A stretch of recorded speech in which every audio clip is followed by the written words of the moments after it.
Welcome back to our channel.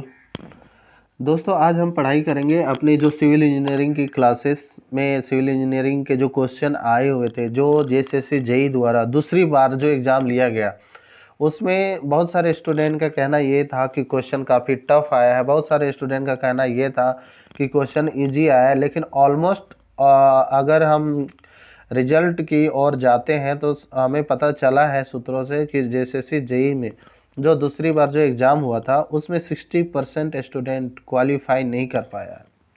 तो दोस्तों उसका कट ऑफ तो कम जाएगा, लेकिन किसी कारणवश अभी जेएसएससी में विवाद चल रहा है। हो सके तो ये एग्ज़ाम कैंसिल भी होगा, हो सके तो ये एग्ज़ाम कैंसिल नहीं होगा। तो आइए दोस्तों हम देखते हैं, अगर एग्ज़ाम कैंसिल हो जाता है तो उसके लिए फिर से हमें अपनी तैयारी बढ़ानी होगी। इसलिए मैंने जितने भी शिफ्ट हैं सारे शिफ्टों के पेपर 1 पेपर 2 के क्वेश्चन विद सॉल्यूशन आपके सामने लाया हूँ।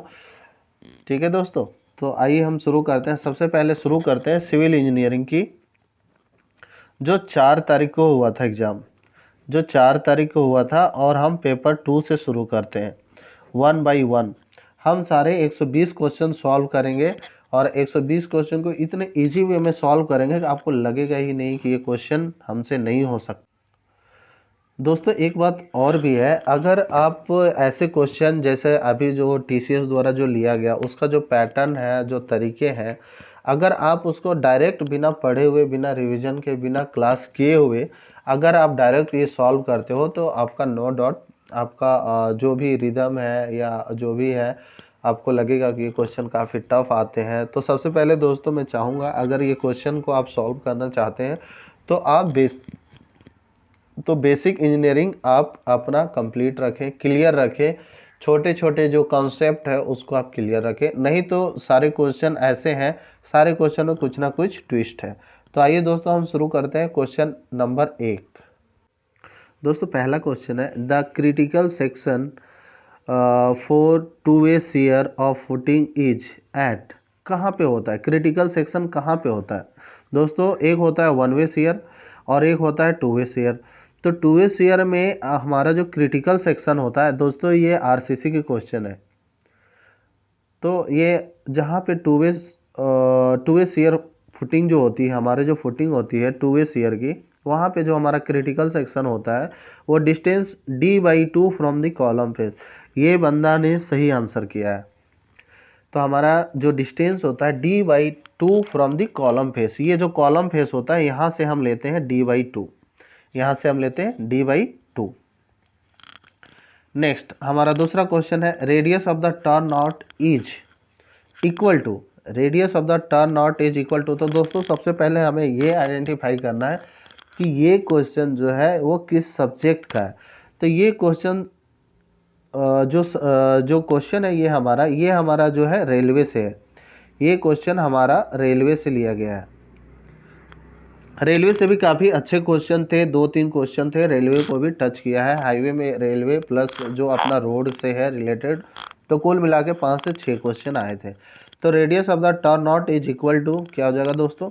टर्न आउट, जो टर्न आउट होते हैं radius of the centre line of the turnout, centre line से जो हमारा टर्न आउट होता है उसका centre line plus gauge width का हाफ होता है, ये हमारा कहलाता है radius of the turnout. हालांकि इस बंदे ने ये सॉल्व नहीं किया है, लेकिन ये बहुत ही इजी क्वेश्चन था। तो next, the plastic response of a material, the plastic response of a material to compressive force is equal to. दोस्तों ये क्वेश्चन में काफ़ी ट्विस्ट किया गया है। कंप्रेसिव फोर्स तो दिया है हमारा, लेकिन हमसे पूछ रहा है वो प्लास्टिक रिस्पॉन्स। देखो ये किस तरह से ट्विस्ट कर रहा है क्वेश्चन को, वो हमसे पूछ रहा है प्लास्टिक रिस्पॉन्स। तो दोस्तों जब भी हम कोई भी हमारा जो भी मेटल है, अगर हम उसमें कंप्रेसिव फोर्स लगा रहे हैं, सपोज दैट ये हमारा मेटल है, हम इसको कंप्रेसिव फोर्स लगा रहे हैं, तो कंप्रेसिव फोर्स लगाएंगे तो ये मेटल हमारा नो डाउट ये हो जाएगा, हमारा थीन हो जाएगा, चपटा जिसको हम कहते हैं हिंदी में, ये चपटा हो जाएगा। चपटा इन द सेंस कि ये हमारा मिलिएबल प्रॉपर्टी को शो करेगा। तो दोस्तों देखो किस तरह से क्वेश्चन को ट्विस्ट किया है, हमें प्लास्टिक रिस्पॉन्स पूछा है कंप्रेसिव फोर्स लगा के। दोस्तों यही क्वेश्चन हम अगर हमारे यहाँ पे एक्सियल फोर्स कर दे, तो एक्सियल फोर्स में हमारा वो ड्रॉन टू वायर होता है, दैट मीन्स वो लंबा हो जाता है। कंप्रेसिव फोर्स लगाएंगे तो वो क्या हो जाएगा, चपटा हो जाएगा। तो इस बंदे ने जो क्वेश्चन ये किया है सी बिल्कुल करेक्ट है। Next question, they estimate the theoretical capacity of traffic lane with one way traffic flow at a stream speed of 50 kilometre per our. सबसे पहले हमें ये ध्यान देना, हाईवे में ये एक चीज़ ध्यान देने हैं कि हमें स्पीड देखने हैं कि वो मीटर पर सेकेंड में है या किलो पर मीटर में है, किलोमीटर पर आवर में है।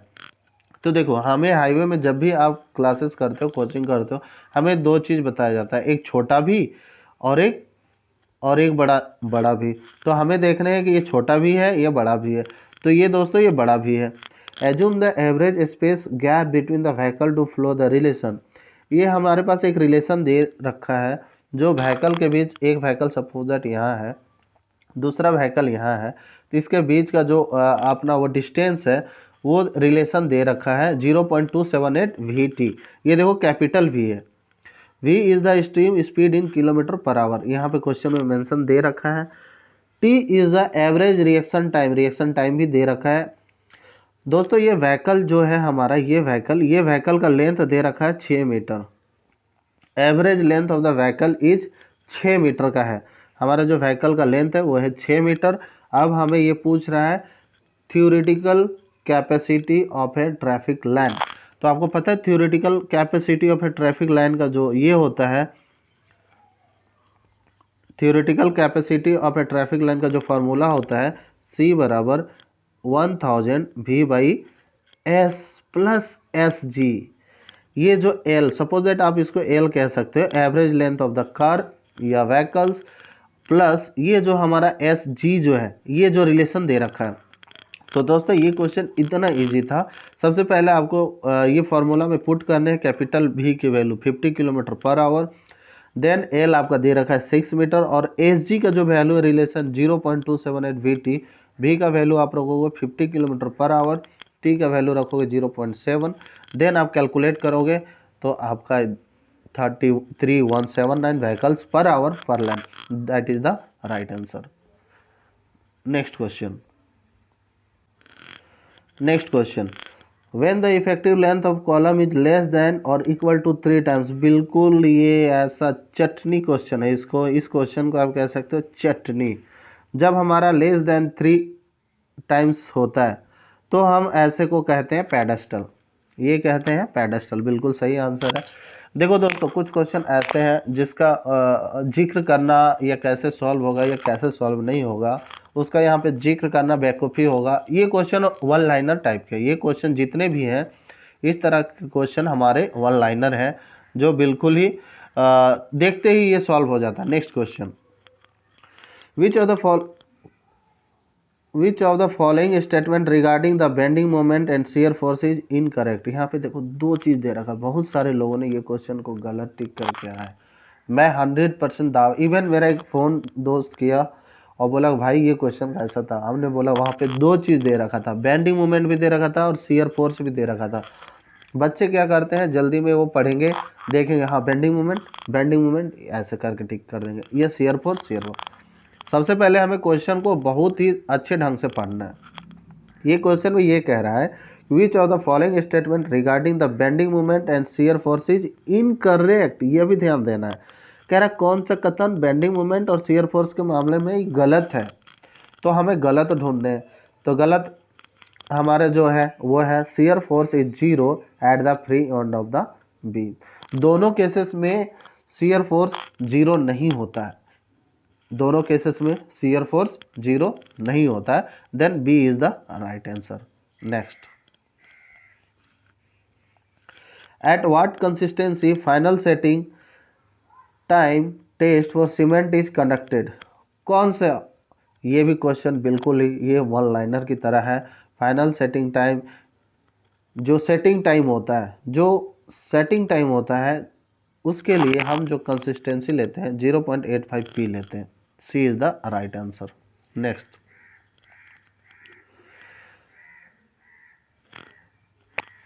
ए 2.5 metre long steel shaft of circular cross section is subjected to torque as shown in the following figure। सबसे पहले दोस्तों ये तो हमारा सॉम का क्वेश्चन है, सॉम का है और ये हमारा टॉर्जन से है, ये हमारा किससे है, टॉर्जन से है। ठीक है, तो टॉर्जन में एक जनरल इक्वेशन दिया हुआ है, tau R equal to T J equal to G theta L. आप इस टॉर्जन इक्वेशन को अगर आप पुट करोगे तो ये हमारा 9.47 आ जाएगा, that is B is the right answer. हो सके इस बंदे को टाइम नहीं मिल पाया हो क्योंकि ये क्वेश्चन बहुत ही इजी था। अगर इस बंदे ने अगर ये इक्वेशन पे सॉल्व कर लेता तो ये इसका आंसर आ जाता, तो B is the right answer. Next, in an RCC beam side face reinforcement is provided if depth exceed। देखो जब हमारा डेप्थ जो एक्सीड हो जाता है कितने से, 750 mm से डेप्थ हमारा ज़्यादा एक्सीड हो जाता है तो हम साइड फेस रेनफोर्समेंट का यूज करते हैं। ये हमारा आरसीसी का क्वेश्चन है और ये बहुत ही पॉपुलर क्वेश्चन है कि साइड फेस रेनफोर्समेंट हम कब देते हैं, जब हमारा डेप्थ कितना से एक्सीड हो जाता है, 750 से। एक क्वेश्चन इसमें भी एक है, एक इसमें क्वेश्चन ऐड करता है विथ इफेक्ट टॉर्जन और with not effect of torsion. तो ये जनरल केसेस है कि यहाँ पे सिंपली पूछा है कि कितना डेप्थ से वो इंक्रीज कर जाएगा तो हम साइड रेनफोर्समेंट देंगे। तो ये हमारा डेप्थ है वो है 750 mm से, जैसे वो बढ़ जाएगा तो हम साइड फेस रेनफोर्समेंट का यूज करते हैं। Option number A is the correct answer. Next, in a BOD test initial dissolved oxygen of the 2% diluted sample is 6 milligram per liter and after 5 day 4 milligram per liter। देखो दोस्तों, जब आप कोई भी competitive exam का paper देते हो तो सबसे पहले हमें ये ध्यान रखना है कि इस तरह का अगर क्वेश्चन आपने बनाया है तो आप उसके जो गिवन डाटा होते हैं आप उसको माइंड में तुरंत सेट कर लो एंड देन फिर आप उसको सॉल्व करने का कोशिश करो। देखो ये क्वेश्चन इतना इजी है, इतना इजी है आप इसको कह नहीं सकते। ये हमसे क्या पूछ रहा है, the 5 day BOD sewage sample is, sewage sample का हमसे वो BOD पूछ रहा है आफ्टर 5 डेज, मतलब आपसे पूछ रहा है तो आप कैसे निकालोगे 5 day BOD। इसका जो फार्मूला होता है डिजॉल्व ऑक्सीजन जो initial minus dissolve oxy final into dilution factor होता है, इनटू क्या होता है, डाइल्यूशन फैक्टर। तो इनिशियल में हमारा 6 था -4, डाइल्यूशन फैक्टर 2% है तो इनटू 100/2 हो जाएगा, ये सारे कट जाएंगे तो ये हमारा आ जाएगा 100। तो 100 मिलीग्राम पर litre is the right answer, that is option number A.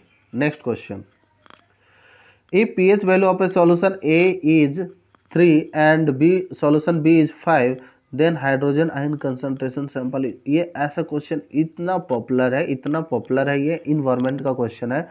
और कोई भी इन्वायरमेंट में अगर आप पढ़ते हो पीएच मिक्स का, ये हमारे जो सीवेज वाले में तो पीएच मिक्स का जब भी पढ़ते हो तो ऐसा क्वेश्चन एक कन्फर्म है, आता ही आता है, चाहे एसएससी जेई हो या स्टेट का जेई हो, ये इवन ये एई के भी एग्जाम में आते हैं। तो दोस्तों आपको एक पता होगा कि पीएच का फार्मूला होता है -log H+ आयन, ये बेस 10 होता है।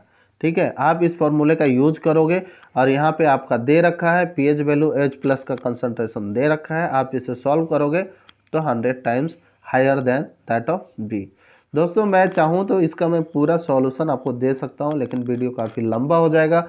मैं चाहता हूँ ज़्यादा से ज़्यादा क्वेश्चन मैं लोगों तक पहुंचा सकूं और इसके कैसे तरीके होते हैं सॉल्व करेगा मैं वो बता सकूं, ताकि जो आने वाले बच्चे हैं जो नेक्स्ट एग्जाम की तैयारी करेंगे उसके लिए काफ़ी हेल्पफुल होगा।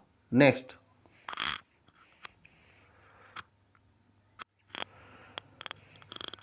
Dash are provided for bolted or riveted construction of a plate girder. कौन सा एंगल सेक्शन का यूज करते हैं, ये बहुत ही इजी क्वेश्चन है।